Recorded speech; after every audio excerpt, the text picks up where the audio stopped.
प्लासी के युद्ध से लेकर भारत की आज़ादी तक मुख्यतः जो भी British governor, governor general, Bharat के गवर्नर जनरल, वाइसराय और फिर गवर्नर जनरल का पोस्ट आया, उस सब को हम इसमें पढ़ने वाले हैं। ये आधुनिक भारत का एक काफ़ी इम्पोर्टेंट टॉपिक में से एक होता है।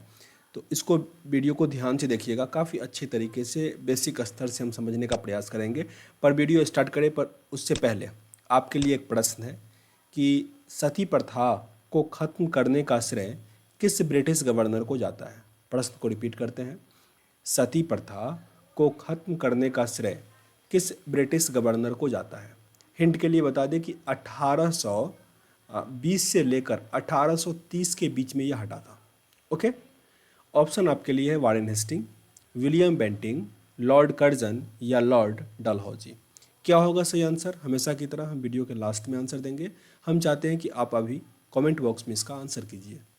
हमारा जो पढ़ने का शेड्यूल रहेगा इसमें कि कैसे पढ़ेंगे, तो स्टार्टिंग में क्या हुआ कि जब 1757 में प्लासी का लड़ाई हुआ, तब से लेकर 1774 तक ये हुआ बंगाल का गवर्नर। उसके बाद बंगाल का गवर्नर जनरल बना, मतलब नाम चेंज हुआ और कुछ कुछ काम भी चेंज हुआ 1774 से लेकर 1883 तक।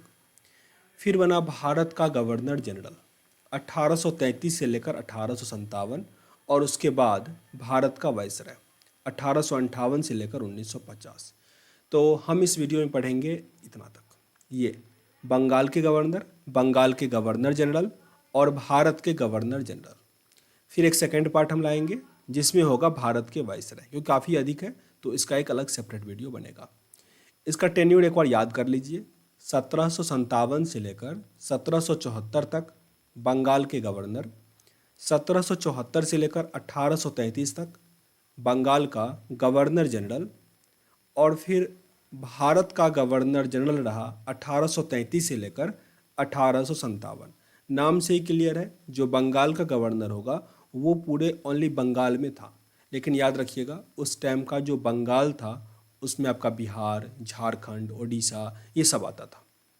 ओके, साथ ही छोटे मोटे त्रिपुरा, नागालैंड ये सब भी आता था। ये सारा बंगाल कहलाता था, बंगाल प्रांत। फिर 1833 के बाद ये हो गया पूरा भारत का, जिसे पाकिस्तान, ये पूरा मतलब आसपास का बांग्लादेश, ये सब इसमें आता था। तो बंगाल का गवर्नर। पर इससे पहले आपको समझना पड़ेगा कि 1757 ऐसा ऑटोमेटिक तो नहीं हो गया होगा ना कि चलो अंग्रेज से एक आया बंगाल का गवर्नर बन गया, ऐसा तो नहीं हुआ। मतलब 1600 ईस्वी में ईस्ट इंडिया कंपनी का स्थापना हुआ सूरत में, ऐसे एकदम चलता रहा। लेकिन 1757 में क्या हुआ था, इससे एक साल पहले अगर चलो तो जो बंगाल का उस टाइम में नवाब था सिराजउद्दौला, वो अप्रॉक्स 124 अंग्रेज़ को, माफ़ कीजिएगा ये 146 अंग्रेज था, उसको क्या किया, एक कोठरी में बंद कर दिया, जिसे हम काल कोठरी कहते हैं, उसमें बंद कर दिया। तो उससे क्या हुआ, अंग्रेज इससे खफा हो गए और अंग्रेज और सिराजउद्दौला के बीच जो है वो युद्ध हुआ, जिसमें सिराजउद्दौला की हार हो गई और अंग्रेज क्या हुआ, जीत गया। कारण जो भी हो उसके लिए एक अलग सेपरेट वीडियो बनेगा, प्लासी का युद्ध, उसमें आपको डीपली जानकारी देंगे। अभी हम बात करते हैं कि वहाँ से क्या हुआ, अंग्रेज जीत गया। ओके, और 1757 में ब्रिटिश का एक जो होता है अधिकार टाइप का वो होना शुरू हुआ। तो बंगाल का गवर्नर वहाँ पे नियुक्त किया गया, क्योंकि बंगाल का जो नवाब था उसको क्या कर दिया, उसने हरा दिया। पर हाँ, इससे पहले ये बता दें कि आप देख रहे हैं टायरलेस कुमार। अगर चैनल पे नए हो मेरे भाई तो सब्सक्राइब जरूर कर लेना, ताकि आपको ऐसे ही टॉपिक वाइज वीडियो मिलता रहे। ये मेरा इंस्टाग्राम का मतलब नाम है और लिंक डिस्क्रिप्शन बॉक्स में है, वहाँ मेरे से बात हो पाएगी, फॉलो जरूर कर लेना। और टेलीग्राम लिंक भी डिस्क्रिप्शन बॉक्स में, जहाँ से आपको इसका PDF मिल जाएगा। तो ज़रूर इन सब चीज़ को थोड़ा कर लेना। ओके, तो अब आते हैं 1757 हो गया, हमारा बंगाल का गवर्नर जो है वो बन गया है। अब बात करते हैं पहला गवर्नर कौन था बंगाल का, रॉबर्ट क्लाइव। वेरी इंपॉर्टेंट, इससे प्रश्न कैसा आएगा कि जब प्लासी का युद्ध हुआ था 1757 में, उस टाइम में बंगाल का गवर्नर कौन था, तो वो था रॉबर्ट क्लाइव। बंगाल में द्वैत शासन का प्रारंभ हुआ। द्वैत शासन का मतलब क्या था कि नाम से ले रहे दो आदमी के हाथों में शासन, एक तो कंपनी का भी थोड़ा बहुत शासन था और गवर्नर का भी शासन चल रहा था, तो द्वैत शासन हुआ, ठीक ना। तो ये द्वैत शासन किसके टाइम में हुआ, रॉबर्ट क्लाइव के टाइम में। साथ ही इलाहाबाद की प्रथम और द्वितीय संधि जो हुआ ये भी क्लाइव के टाइम में ही हुआ। अच्छा, इलाहाबाद की संधि क्यों हुआ, देखो मुगल टाइम का जो उस टाइम में शासक था वो इलाहाबाद में ही रह रहा था, शाह आलम द्वितीय। उसके साथ ये संधि हुआ कि इलाहाबाद पे अब जो है वो अंग्रेज का ही वर्चस्व रहेगा, कंपनी का ही वर्चस्व रहेगा। यही था इलाहाबाद की संधि। तो ये हुआ था 1765 में। 1765 में। तो आपको याद रखना है बंगाल का गवर्नर कौन है? Robert Clive. ये पहला बंगाल का गवर्नर बना। उसके बाद आते हैं हेनरी विंसीटार्ट। अच्छा, एक चीज़ और, हो सकता है आप लोगों को लगे कि इतना छोटा छोटा कैसे कंप्लीट हो रहा है। देखो, अगर मैं वीडियो बनाऊं या कहीं मिलेगा आपको तो रॉबर्ट क्लाइव का एक पूरा वीडियो बन सकता है करीब 30 से 35 मिनट का, क्योंकि भाई इतना इतना लंबा साल तक, 5 साल यहाँ, 2 साल यहाँ रहा, 7 साल रहा था, तो पूरा अच्छा से लिख सकते हो आप। लेकिन एग्जाम में जो मेनली पूछा जाता है हम वहाँ पे ये कवर कर रहे हैं, तो इसीलिए जो इंपॉर्टेंट जानकारी है बस हम इसमें वही कंप्लीट कर रहे हैं। फिर आता है हेनरी वेंसीटार्ट, 1760 से लेकर 1764 तक। इसमें एक ही इंपॉर्टेंट फैक्ट आपको याद रखना है कि बक्सर का युद्ध हुआ था। Very very important. बक्सर का युद्ध कब हुआ था? 1764 में हुआ था। उस टाइम बंगाल का गवर्नर कौन था? हेनरी वेंसीटार्ट। याद एक चीज़ समझना होगा आपको। देखो, स्टार्टिंग में जैसे हमने कहा कि सिराजुद्दौला इसको पराजित किया। उसके बाद अंग्रेज जो थे वो बंगाल का नवाब किसको नियुक्त कर दिया? मीर जाफ़र को, क्योंकि मीर जाफ़र जो था वो अंग्रेज का साथ दिया था और इस कारण सिराजुद्दौला हार भी गया था मेनली। फिर जो मीर कासिम को बनाया गया, मतलब जो मीर जाफ़र था उसको हटा करके फिर मीर कासिम को बंगाल का नवाब बनाया गया। तो मीर कासिम और अंग्रेज के बीच क्या हुआ? थोड़ा एक मतभेद टाइप का हो गया। तो ये दोनों भी था। और फिर अवध का नवाब शुजा-उद-दौला और मतलब ये मुग़ल का नवाब जो शाह आलम था उस टाइम में, इस चारों के बीच युद्ध हुआ। फिर से रिपीट करते हैं, बक्सर के युद्ध में कौन कौन सा था? तो एक तरफ तो अंग्रेज था, फिर मीर कासिम था, उसके बाद अवध का नवाब शुजा-उद-दौला था, और फिर मुग़ल का जो शाह आलम था वो था। तो ये 4 लोगों का बीच आपस में युद्ध था जिसमें अंग्रेज जीत गया। ओके, यही था बक्सर का युद्ध। इसमें कौन था? हेनरी वेंसीटार्ट। उसके बाद आता है हेनरी वेरेलास्ट। हेनरी वेरेलास्ट 1767 से लेकर 89 तक। ये द्वैध शासन के समय बंगाल का गवर्नर था। ये सब बहुत अधिक इंपॉर्टेंट शासक नहीं थे, ठीक ना। बस आपको याद रखना है कि इसका टेन्योर, ताकि आप रैंडमली पूछ दे कि इस टाइम में कौन था, 1767 या 68 के टाइम में कौन था, तो आप हेनरी वेरेलास्ट पे टिक कर सकते हो। अब आता है जॉन कार्टियर। जॉन कार्टियर 1769 से लेकर 72 तक। इसके टाइम में हुआ प्रथम आंग्ल युद्ध, जो कि काफ़ी इंपॉर्टेंट है। और जब ये युद्ध हो गया तो एक हुआ था मद्रास की संधि। मद्रास की संधि ये भी हुआ था 1769 में ही। तो उस टाइम में गवर्नर कौन था? John Cartier. Very very important. प्रथम आंग्ल युद्ध और मद्रास की संधि, ये इसके टाइम में कौन था? John Cartier. उसके बाद आते हैं very very important Warren Hasting पे। वारेन हेस्टिंग जो कि 1772 से लेकर 74 तक रहा। याद रखिएगा, ये अंतिम बंगाल का गवर्नर था, साथ ही प्रथम गवर्नर जनरल हुआ। रिपीट करता हूँ, जो इधर से लास्ट होगा इस साइड से क्या हो गया? ये प्रथम पे आ गया, तो यही हुआ, नाम यहाँ पे चेंज हुआ। तो बंगाल का गवर्नर में बंगाल का अंतिम गवर्नर कौन था? Warren Hasting. बंगाल में द्वैध शासन को इसने समाप्त किया। काफ़ी इंपॉर्टेंट है। बंगाल में द्वैध शासन को समाप्त किसने किया? वारेन हेस्टिंग ने। साथ ही इसने प्रथम मदरसा का भी स्थापना किया। प्रथम मदरसा का स्थापना किसने करवाया? Warren Hasting. इसके बारे में आपको कुछ और जानकारी याद और करनी पड़नी है, लेकिन जब वो बंगाल का गवर्नर जनरल बनेगा तब। अब इसके बाद यानी हमने अभी तक पढ़ा 1757 से लेकर 1774 या 73 कह लो, वहाँ तक हमने पढ़ा, जो कि था बंगाल का गवर्नर। अब 1774 से लेकर 1833 तक पढ़ेंगे बंगाल का गवर्नर जनरल। ये क्यों चेंज हुआ? तो जो कंपनी था, ब्रिटिश कंपनी, उसका इनकम दिनों दिन बढ़ता जा रहा था, काफ़ी अधिक बढ़ता जा रहा था, ठीक ना। तो उसको रेगुलेट करने के लिए चार्टर एक्ट, मतलब एक कानूनी तरीके से सोचा कि इसको मोनेटाइज करें। ओके, तो इसीलिए उस पोस्ट को थोड़ा और पावर दिया गया और उसको बना दिया गया बंगाल का गवर्नर जनरल।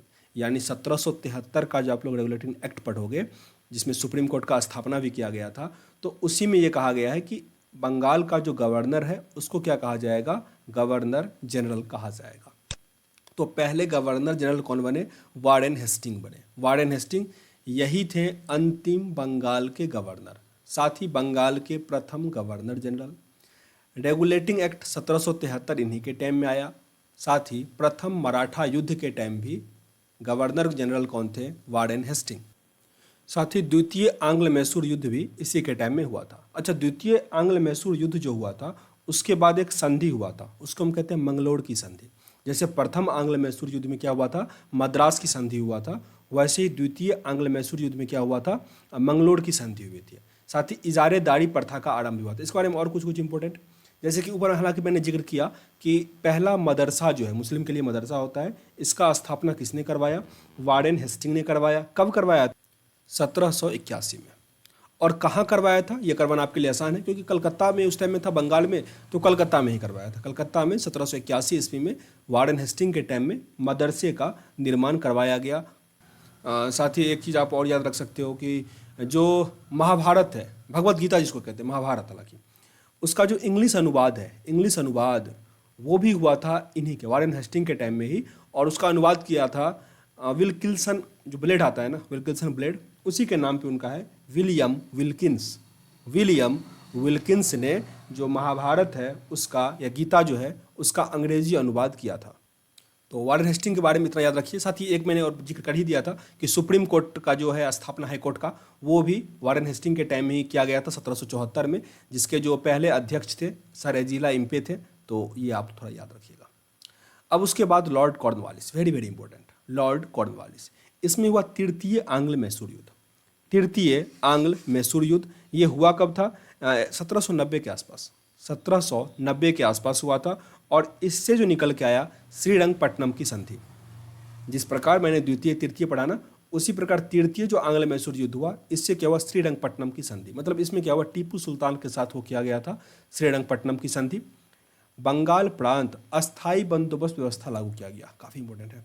अस्थाई बंदोबस्त जो है किसने लागू किया था, कॉर्नवालिस ने। एनटीपीसी में बहुत बार पूछा गया ये प्रश्न। लॉर्ड कॉर्नवालिस ने अस्थाई बंदोबस्त व्यवस्था शुरू किया। साथ ही जो सिविल सेवा होता है ना, वो एक पोस्ट शुरू किया, याद रखिएगा, सिविल सेवा का पोस्ट शुरू किया कॉर्नवालिस। और उसमें जो एग्ज़ाम होता है, एग्ज़ाम वो शुरू किया, प्रतियोगी परीक्षा, वो किया डलहौजी ने।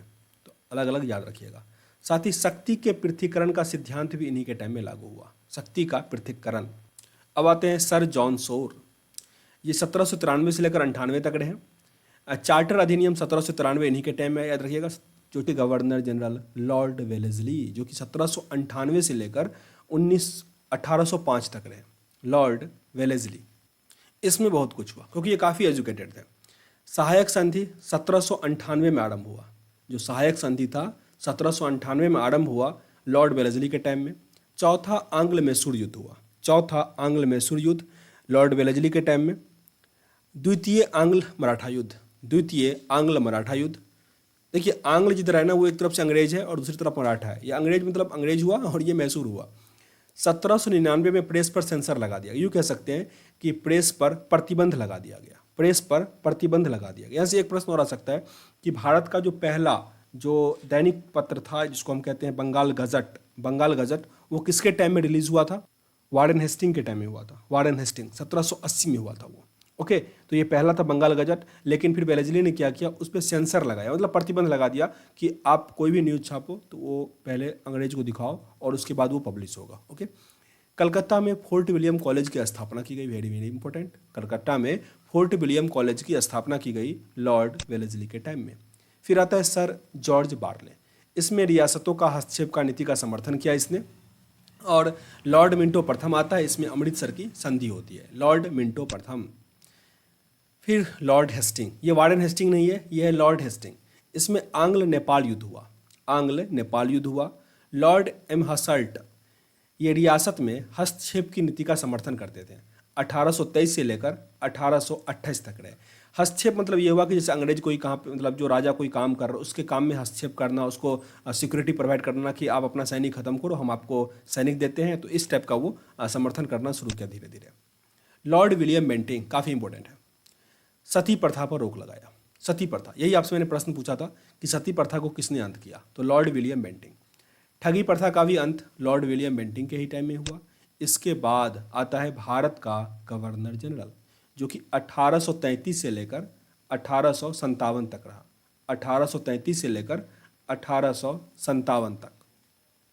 इसमें क्या हुआ कि जिस प्रकार पहले बंगाल तक ही इसका ओनली आधिपत्य था, तो ये जो थे महाशय, मतलब ये वाले, ये रियासत में हस्तक्षेप करना शुरू कर दिए थे। तो इनका साम्राज्य क्या हुआ, बढ़ता चला गया और पूरे भारत में एक तरह से इनका रूल होना शुरू हो गया। तो इसके बाद जो 1833 के बाद होता है वो क्या हो गया, पूरी भारत पर इसका वर्चस्व आ गया, तो भारत का गवर्नर जनरल बन गया ये। और उसमें आया था एक पिट्स इंडिया एक्ट 1833 वाला। तो इस टाइम में कौन थे, लॉर्ड विलियम बेंटिंग। एक बार रिपीट करता हूँ, बंगाल का अंतिम गवर्नर जनरल पूछे तो लॉर्ड विलियम बेंटिंग, उसी प्रकार भारत का पहला गवर्नर जनरल पूछे तब भी लॉर्ड विलियम बेंटिंग। इसमें विधि आयोग का गठन किया गया, विधि आयोग का गठन किया गया। फिर आते हैं लॉर्ड मेटकॉफ। इन्हें भारतीय प्रेस का मुक्तिदाता कहा जाता है, भारतीय प्रेस का मुक्तिदाता लॉर्ड मेटकॉफ को, जो कि 1835 से लेकर 36 तक रहे। इस सेंस में इन्हें मुक्तिदाता कहा जाता है क्योंकि एक साल ये रहे और एक साल के लिए जो भी प्रेस पे सेंसर था उसको हटा लिया गया, ठीक है ना। तो इसीलिए इन्हें मुक्तिदाता कहा जाता है। ओनली एक साल के लिए रहे और एक साल के लिए प्रतिबंध हटा था, तो इनके टाइम में मुक्त था, इसीलिए इन्हें कहा जाता है ऐसा। फिर आता है लॉर्ड ऑकलैंड। प्रथम आंग्ल अफगान युद्ध हुआ था इसमें, प्रथम आंग्ल अफगान युद्ध हुआ था लॉर्ड ऑकलैंड के समय में। साथ ही जो डॉक्टरी शिक्षा होता है ना, उसके लिए ब्रिटिश संसद से प्रदान किया कि आप विदेश जाकर, जो भारत के लोग हैं वो विदेश जाकर डॉक्टरी की पढ़ाई पढ़ सकते थे, लॉर्ड ऑकलैंड के टाइम में। फिर आता है लॉर्ड एलनबरो। इसके टाइम में काफ़ी इंपॉर्टेंट हुआ कि भारत में जो दास प्रथा था उसको अंत कर दिया गया। प्रथम अफगान युद्ध की समाप्ति हुई, जो आंग्ल अफगान युद्ध हो रहा था उसको लॉर्ड एलनबरो के टाइम में समाप्त हुआ। साथ ही काफ़ी इंटरेस्टिंग है कि जो हम लोग संडे को छुट्टी मनाते हैं, संडे को छुट्टी, वो भी शुरुआत किया लॉर्ड एलनबरो ने, तो याद रखिएगा। फिर आता है लॉर्ड हार्डिंग प्रथम, वेरी वेरी इंपॉर्टेंट ये सब है। प्रथम आंग्ल सिख युद्ध होता है इसमें, प्रथम आंग्ल सिख युद्ध। हम जल्दी एक वीडियो बनाएंगे सिख धर्म के बारे में, जिसमें युद्ध हुआ, जो भी उनके विचारक थे, सब पे एक वीडियो बनेगा उसका। फिर लाहौर संधि द्वारा इसको समाप्त कर दिया गया, जो आंग्ल सिख युद्ध था लाहौर संधि के द्वारा उसको समाप्त किया गया। साथ ही इन्होंने नडवली प्रथा जो है उसको भी खत्म किया, नडवली प्रथा को। फिर आता है Lord Dalhousie, very very important, Lord Dalhousie. याद रखिएगा ये गवर्नर जनरल है। 1857 के बाद यानी 1858 से वायसराय शुरू होता है। तो लॉर्ड डलहौजी के बारे में बहुत बार पूछा जाता है, याद रखिएगा। द्वितीय आंग्ल सिख युद्ध हुआ था इसके टाइम में, द्वितीय आंग्ल बर्मा युद्ध हुआ था। चार्ल्स वुड की जो शिक्षा नीति है, जिसे शिक्षा का मैग्ना कार्टा कहा जाता है, इन्हीं के टाइम में आया। अच्छा, 1835 में इंग्लिश शिक्षा के विकास के लिए लॉर्ड मैकाले और जो राजा राम मोहन राय थे उनका योगदान रहा इंग्लिश शिक्षा के विकास के लिए, तो याद रखिएगा 1835 वाला। व्यापक सिद्धांत आया, विधवा पुनर्विवाह अधिनियम आया, जो भारत में ट्रेन आया इन्हीं के टाइम में आया। सिविल सेवा में जो ओपन कंपटीशन लागू हुआ वो भी इन्हीं के समय में हुआ। तो इनके टाइम में बहुत कुछ हुआ, याद रखिएगा इनके बारे में। इसके बाद आते हैं लॉर्ड कैनिंग। लॉर्ड कैनिंग जो कि 1856 से लेकर 1857 तक रहे। ये भारत का अंतिम गवर्नर जनरल और प्रथम वाइसराय रहे, अंतिम गवर्नर जनरल और प्रथम वाइसराय। 1857 का जो विद्रोह हुआ था वो इन्हीं के टाइम में हुआ था। 1857 को तो झांसी की रानी, ये सब जो सुने हैं, ये सब हुआ इन्हीं के टाइम में, लॉर्ड कैनिंग के टाइम में। ये भारत के अंतिम गवर्नर जनरल थे। इसके बाद हम पढ़ेंगे भारत के वाइसराय अगले वीडियो में। और साथ ही भी बता दें कि लॉर्ड कैनिंग प्रथम भारत के वाइसराय भी थे। इलाहाबाद में महारानी का एक पत्र आया था 1 अप्रैल को, उसको पढ़ा गया था इलाहाबाद से ही, तो जिसमें कहा गया था कि अब कंपनी नहीं, अब डायरेक्ट महारानी जो है वो सत्ता संभालेगी। तो उसको हम अगले वीडियो में काफ़ी अच्छे से कवर करेंगे, तो सेकंड पार्ट में उसको हम कंप्लीट करेंगे। यहाँ सेशन को एंड करते हैं। अगर कहीं कोई भी दिक्कत हुआ हो, कहीं भी कोई क्वेरी हो, कमेंट बॉक्स में लिख सकते हैं। अगर ज़्यादा खतरनाक क्वेरी हो तो आप लिख सकते हो इंस्टाग्राम पे भी। अगर पसंद आया हो तो लाइक मेरे में जरूर करना, शेयर वेयर कर देना। और हाँ, एक मैंने आई थिंक गलती कहा था, वहाँ पे गलती का 1903 सब मैंने कह दिया था, तो वो सब नहीं आया हुआ था। ओके, क्योंकि 1858 के बाद तो वैसा ही बन गया था, ठीक है ना। तो उसके बाद तो आया ही नहीं, उससे पहले पिट्स इंडिया एक्ट भी आया था, तो उसको हम आगे कहीं ना कहीं कंप्लीट कर लेंगे। यह सेशन को एंड करते हैं, मिलते हैं नेक्स्ट वीडियो में, तब तक के लिए जय हिंद।